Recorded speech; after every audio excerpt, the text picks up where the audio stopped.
Sooner Nation, I've got one for you. I've got a question, and I'm curious to hear y'all's thoughts. So make sure y'all are jumping down in the comments, smashing that like button, because today we're going to talk about the most impactful transfers for the University of Oklahoma here in this 2023 transfer portal cycle. Oklahoma finished the winter transfer portal at number 8 with a ranking of 57.03, just 0.80 points behind SMU. So Oklahoma definitely did some work in the transfer portal this year. Now, they lost some guys, but they also gained some talent. And I kind of want to talk through just kind of who I think, in my opinion, is the most impactful. But you guys might have somebody different in mind, and that's why I'm asking you. Jump in the comments. Tell me what y'all's thoughts are. I really want to hear from you. Listen, and you know what? We're going to do something a little different. The best answer to my question, we might just try to get you on the podcast. So make sure y'all are jumping down in the comments.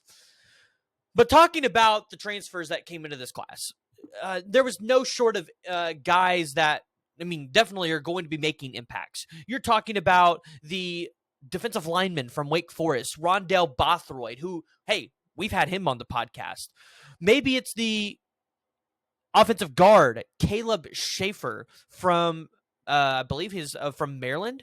Maybe it's Reggie Pearson, the safety from Texas Tech. Maybe, just maybe, it's the guy that I'm about to say. The offensive tackle from Stanford and Walter Rouse. So Walter Rouse had 39 career starts at the University of Stanford out of 40. So he played in 40 games, 39 starts. Extremely experienced offensive lineman. Here's why I think it's so important. Because you lose Antoine Harrison, you're losing Chris Murray, you're losing Wanye Morris. You've got to be able to replace guys on the left side of the offensive line. And yes, you have Caden Green coming in. And I think Caden Green is extremely talented. But here's the deal. You have to replace it with somebody that is actually able to come in and have some experience and have some leadership. And I'm not saying Caden Green doesn't have that, because I've talked to Caden Green. I actually talk to him quite often. I think Caden Green is an exceptional young man, and I think he will have a really good career. But I think it would be better if he was able to sit maybe his first year, not be thrown into the fire, and he was able to learn from a guy like Walter Rouse. But Walter Rouse, he feels the need at that left side, whether he's going to play guard or whether he will play tackle. Now, I believe he plays the tackle and you see Schaefer play the guard, but it'll just depend on however the staff sees that they best fit. But Walter Rouse, like I said, I believe he brings a lot of experience to the team. I think that this is a guy that can come in and kind of help try to anchor down this offensive line and be able to provide a lot of help for Dillon Gabriel. So for those of you who might not know the connection here, Dillon Gabriel is a left-handed quarterback. So having a guy that's this experienced on the left side of the offensive line to be able to protect Dillon Gabriel, that's huge, especially with the injury that happened to, I believe it was Jake Taylor.